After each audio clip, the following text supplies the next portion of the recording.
बेटा सुनो जी।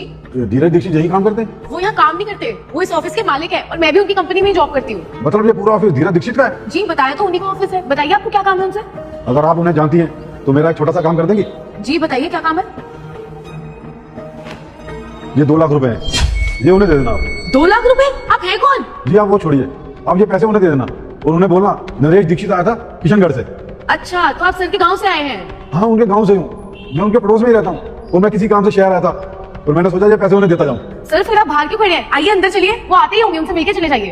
अरे नहीं नहीं, मैं अंदर नहीं जा सकता, मैं उनसे नहीं मिल सकता। वो क्या है ना, मैं थोड़ा जल्दी में हूँ, आप ये पैसे उन्हें दे देना। ठीक है मैं दे तो दूंगी, पर मेरा मानना ये था आप इतनी दूर से आए हैं तो उनसे मिलकर चले जाइए। मैं उन्हें अभी फोन करके बता देती हूँ कि उनके गाँव से कोई आया है तो वो अभी आ जाएंगे।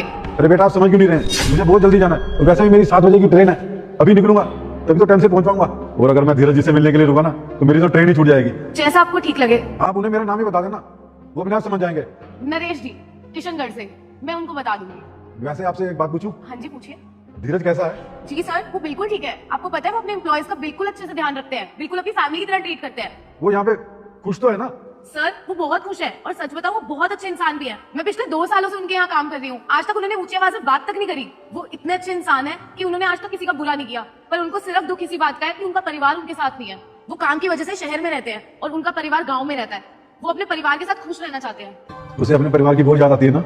हाँ बहुत मिस करते हैं अपने परिवार को। उसके पापा है गाँव में, मेरा मतलब है कि उसके पापा से मैं मिला था गाँव में। उनके पापा को जानकर बहुत खुशी होगी कि उनके बेटे ने शहर में बहुत बड़ा मकाम हासिल कर लिया है और बहुत बड़े ऑफिस का मालिक भी है। अच्छा उनके पापा है गाँव में? हमें इस बारे में कुछ नहीं पता, कभी बताया नहीं उन्होंने। आपको क्या ही पता होगा क्योंकि आप तो इस ऑफिस में काम करती हैं। जब धीरज के पापा ने पैसे दिए थे ना तो उन्होंने बताया था कि वो धीरज को बहुत याद करते हैं और उन्हें बता देना कि उनके पापा उनसे मिलना तो चाहते हैं पर मिल नहीं पा रहे। अब पता नहीं क्या वजह हो गई है। जी वैसे वो कब तक आएंगे यहाँ पे? वो किसी काम से बाहर गए हैं, 10 मिनट में भी आ जाएंगे। मैं तो कह रही हूँ आप चलिए अंदर। अरे नहीं नहीं, बस आप ये पैसे उन्हें पकड़ा देना और ये भी कह देना सर्दी बहुत ज्यादा पड़ रही है, अपना थोड़ा सा ध्यान रखें। उनको ना सर्दी जुकाम बहुत जल्दी हो जाता, ये मुझे उनके पापा ने बताया था। अब मुझे याद आ गया तो मैंने सोचा ये भी बता ही दूं। ठीक है सर। अच्छा बेटा अब मैं चलता हूँ।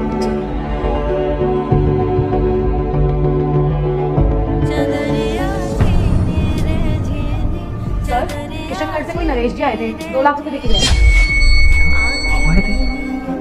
अरे तो तुमने उन्हें रोका क्यों नहीं? रुको बेटा, मैं तुम्हें वचन देती हूँ कि तुम्हारी सारी काम पूरी होगी। बस इस वीडियो को लाइक और चैनल को सब्सक्राइब करके कमेंट में जय माता दी लिखें। अरे मुझे फोन तो करती, मैं आता भागा भागा। सर मैंने उनको रोकने की बहुत कोशिश करी थी पर वो रुके ही नहीं, उनकी 7 बजे की ट्रेन थी। तुम एक काम करो, सारी मीटिंग्स कैंसिल कर दो आज की और ऑफिस का ध्यान रखना। मैं भी आता हूँ। सर लेकिन आपका